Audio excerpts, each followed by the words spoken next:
All right, we're going to go ahead and call.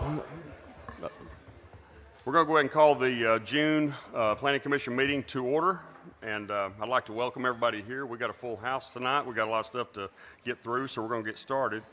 We're going to start by going over and approving the minutes from the last meeting. Commissioners, what's your pleasure? Motion to approve. Okay. All right, we have a motion and a second to approve the minutes from the last meeting. All those in favor, acknowledge by saying aye. Any opposed? Hearing none, the motion carried. All right. Item number 1, Russellville Zoning Code Update discussion. Sarah, take it away. Thank you. Appreciate you allowing me to have this update at the beginning of the meeting, and I appreciate everyone in the audience who can hear that we are updating the Russellville Zoning Code and what we've been talking about thus far. I do want to first thank you, commissioners. I did email or text out and ask you guys for 3 words, and I want to thank you for that. As you can see from this graphic here, there were several words that kind of stood out, and I did share this information at the City Council as part of my report last month, but you'll see there are certain words that kind of stand out: equitable, necessary, essential, strategic, development. Those are all things that leaders in this community have said about planning and development, and I just wanted to thank you for responding on that. And then it did point out equity, and I wanted to share just a second on that equity is not the same as equality. Equality equals sameness, and as you can see from this graphic, that gives everyone the same thing, but it doesn't necessarily work for everyone. And so what we're trying to do with planning is to make it equitable for everyone, which equals fairness, giving everyone the same access to opportunities, but that does not necessarily mean giving them the same thing. We do very much look at the rules and the regulations and provide the same information, and we are very consistent in how we apply those regulations, but we do try to provide opportunities so that people can understand what we're talking about. And so as every month, I do share this same graphic. This is the mission of the zoning code update. And we're talking about quality of place, where we design for people and places. We have clear standards, and we have a predictable and simplified process. There is this little, it says thank you, scan me. If you were to take your phone to this, you could scan that image, and it would take you to the Russellville Zoning Code survey that we're asking people to take. That it's a preference survey. Which do you prefer? And so we are still looking for input, and this zoning code update is very much trying to make sure that we realize some of the or a lot of the requests of the citizens as we go through this update. Previous items that we've reported on, again, that visual preference survey, we have increased the number of responses that we've gotten from 55 to 79.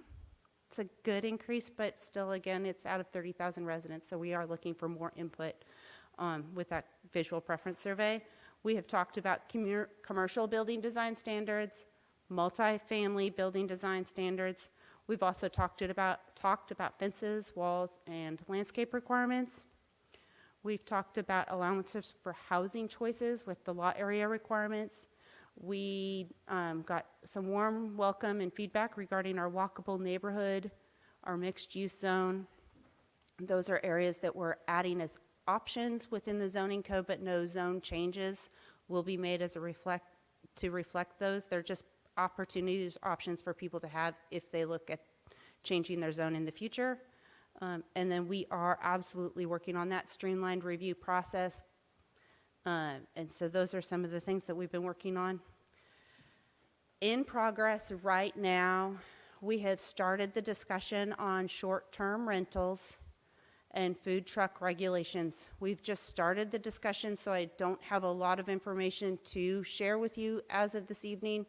I did add a file in the Google Drive that you all have access to that kind of lays out what we're looking at and considering, and I would love feedback on that. And then we're also looking at reviewing of the El Paso zones to include review processes and required submittal requirements to clear up any There's just the El Paso zone. I don't know what else to say about it. I have a very much love of the desire for what the El Paso zone is going to bring to Russellville, but it's just been very difficult to get things started. And so we're just trying to clean up and make it simpler and easier for people. And then this is a complete zone code update. And so we are reviewing and merging, bringing things that were standalone ordinances and just bringing them into the zoning code so it's easier for people to find, it's clearer and simpler overall. And so I just want to leave you with the reminder that this update is for the quality of place, that we are designing for people and places. We are providing clear standards, and we're trying to make a predictable and simplified process. And that is my update for the Russellville zoning code.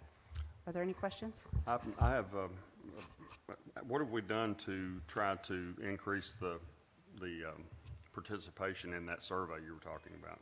Absolutely. So we have had a couple more people share it, and great question. Tomorrow night, I will be set up at the Art Walk downtown, twofold.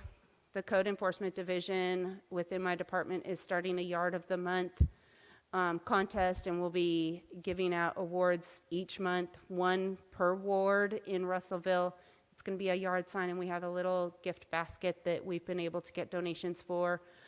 And then also trying to get some additional input on the Russellville zoning code. So the survey will be there, and I'll be there tomorrow night at the June Art Walk. So that's another thing that we are actively doing to get participation. All right, thank you, Sarah. Yes, sir. All right, we'll move on to the next item here, and item number one is the rezoning of property R3 to a CHZ, which is College Hill Zone, it's located at 1200 block of West Parkway Drive, submitted by Russellville Legends LLC. Sarah, you got a staff report on that one? Yes, sir. And I do want to point out, it's called Russellville Legends LLC, but it has nothing to do, it's a completely separate entity from the Cherokee Legends application that is later on the agenda. So this is a completely different group, and I did want to point that out. Originally, they came to the Planning Commission, and City Council rezoned their property in 2019 to R3.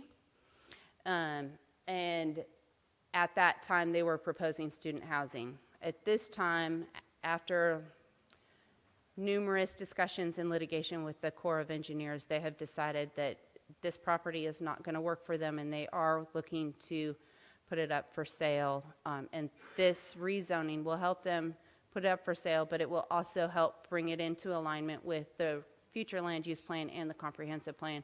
And so the existing conditions is it is medium high density residential, which was zoned R3 in 2017. It's still within the U.S. Corps of Engineers sump area, and so they rezoned it from the conservation district, but staff still looks at that, and the U.S. Corps of Engineers still looks at the areas that are under the jurisdiction of the Corps in the sump area as being in that conservation zone, even though it's not technically conservation zone. The U.S. Corps of Engineers still has authority in those areas below that elevation that they've determined, regardless of what we zone it. It is vacant property with previous fill on the site. It is located, according to the future land use plan, within the El Paso Mixed Use District. Property to the east is zoned College Hill Zone. Property to the north and west is zoned Conservation Zone. Property to the south is R3. As I note here, the floodplain and the core sump area. The core sump area displayed on the Corps of Engineers site is on the left in the bottom image, and on our city GIS map, it's on the right in that bottom image. There are some slight differences. And so that's where the Corps of Engineers is going to say that they have jurisdiction regardless of what zoning we have. The future land use map indicates that this area will be part of the El Paso district. The conservation zone will just act as that overlay zone because the Corps of Engineers says that they have jurisdiction. Future land uses will be a mixture of uses, and College Hill Zone would bring this property closer to alignment with that goal. It is classified as part of the comprehensive Reimagine Russellville plan as a key infill and redevelopment area.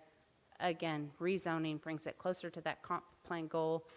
and changing the zone would not increase the income or value potential of the property. It is staff's recommendation to you to forward this to City Council with a recommendation of the approval as a result of the findings that it is in line with existing and future land uses. It aligns with the Reimagine Russellville Comprehensive 2040 Plan, and there's no increase of value or income potential. That is my staff report. Are there any questions?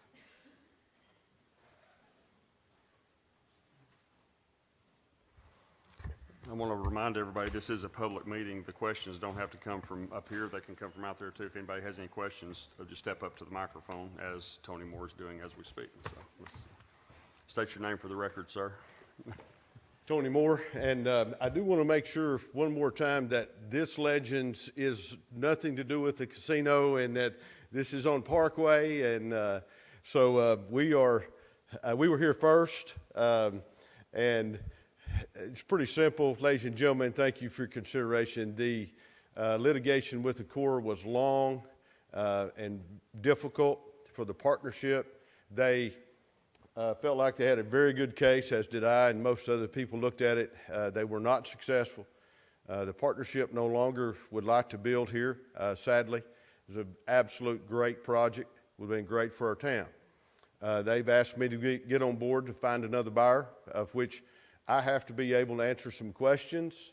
And density factor, there's about, Mr. Barrett's company here has engineered about 10 to 12 acres of that 26 and a half acres that was never within the flowage easement or the floodplain. And if we can identify that, the College Hill rezone that we've asked you for would allow a little higher density maintained on that 10 plus acres and allow another viable project to possibly come.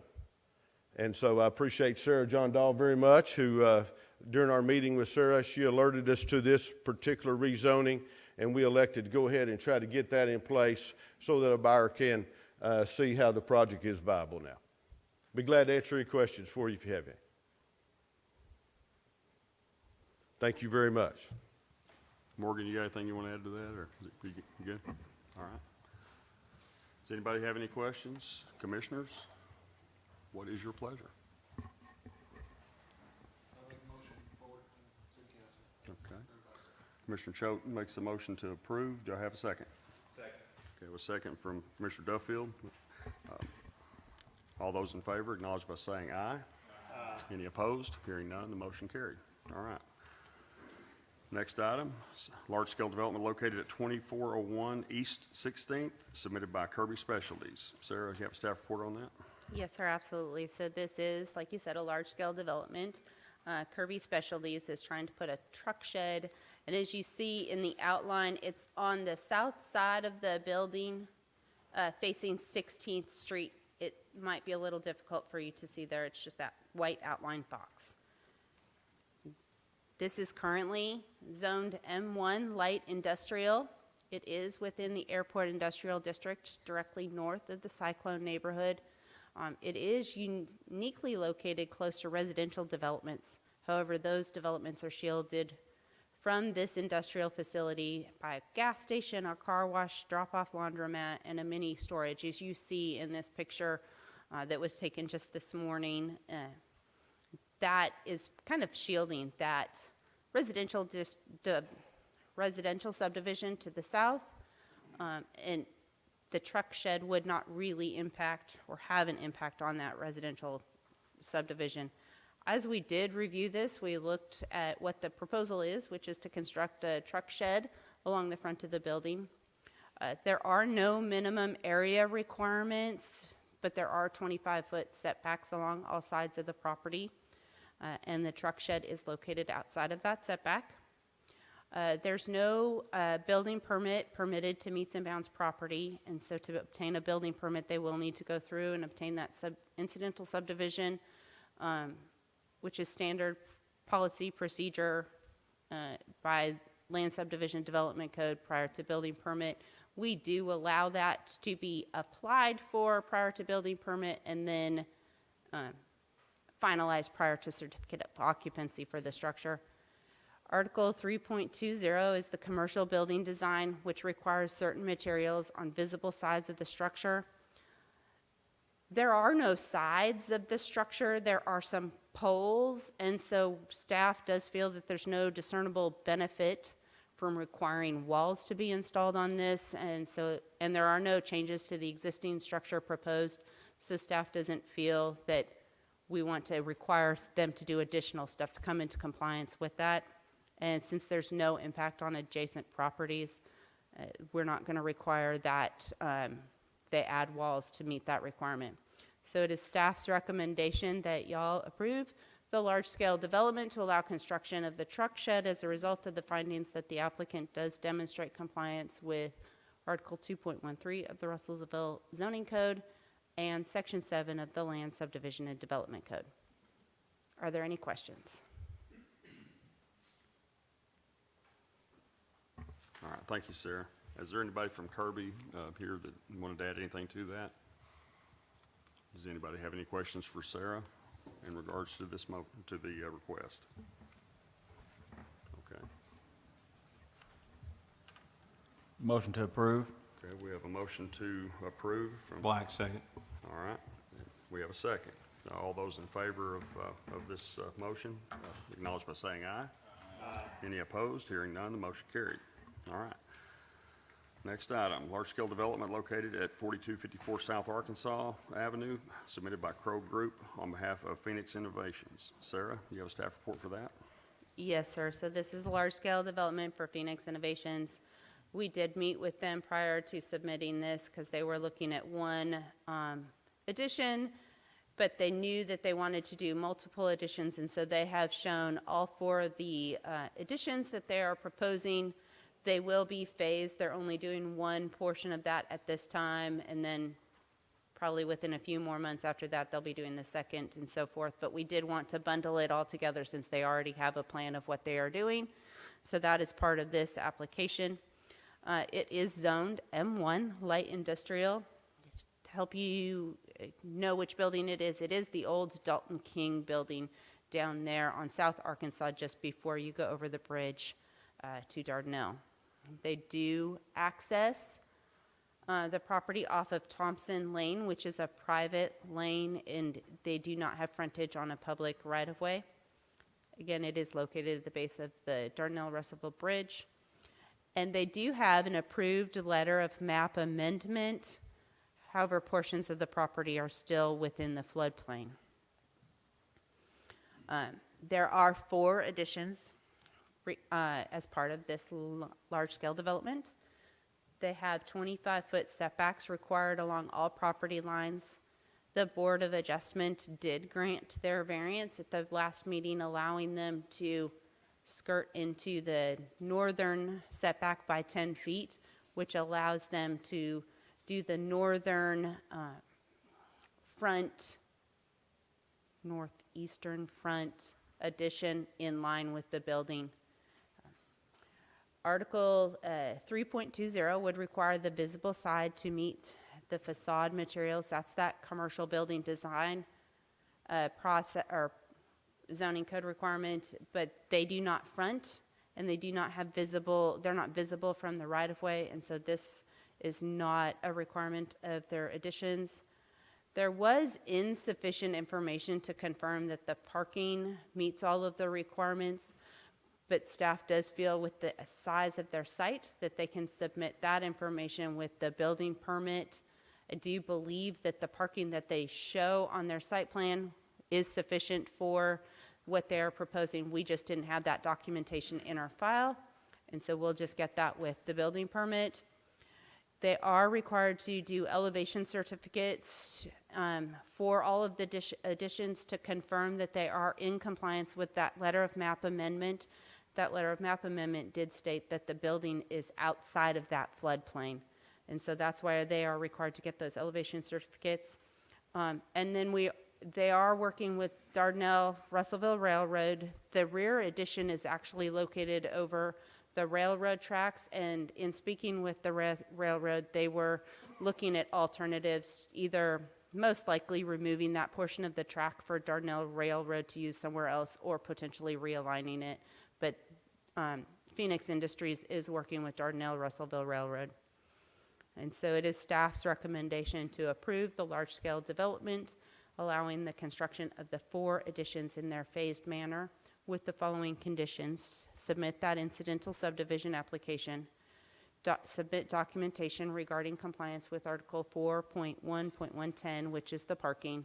Submit the elevation certificate for each addition, and remove or realign railway or adjust near rear addition to work for Dardanelle Russellville Railroad as a result of the findings that the applicant demonstrates compliance with Article 2.13 of the Russellville Zoning Code and Section 7 of the Land Subdivision Development Code. Are there any questions? All right, thank you, Sarah. Mr. Miller, do you have anybody wanted to comment on that at all, on this application? Okay, all right. Okay, is there any questions or any comments from commissioners? Do you have any questions for Sarah or from the applicant? What is your pleasure? I'm making a recommendation that we approve. Okay. Commissioner Hatley makes a motion, and we've got a second from Commissioner Mumphy. Any discussion, any other questions? All right, we have a motion and a second. All those in favor, acknowledge by saying aye. Aye. Any opposed? Hearing none, motion carried. All right. We have one more thing on the agenda here. And we have a large-scale development located on 330 Hobnob Road, submitted by SVP Project Development on behalf of Legends Resort and Casino, LLC, GCK Property. Anyway, Sarah, just, you can finish Yes, that. sir. The applicant has actually requested to make a brief statement, and so we're going to let them make a brief statement first.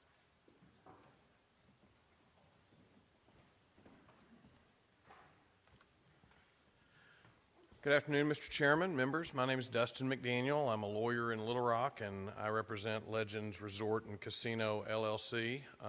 Got with me here Chuck Garrett, the CEO, Mark Fulton, CEO of Cherokee Nation Entertainment, Mark Wadowich, Vice President of Construction, and a whole crew of architects and engineers from around the United States, Dallas, and here in Russellville, Mr. Morgan, Mr. Garza.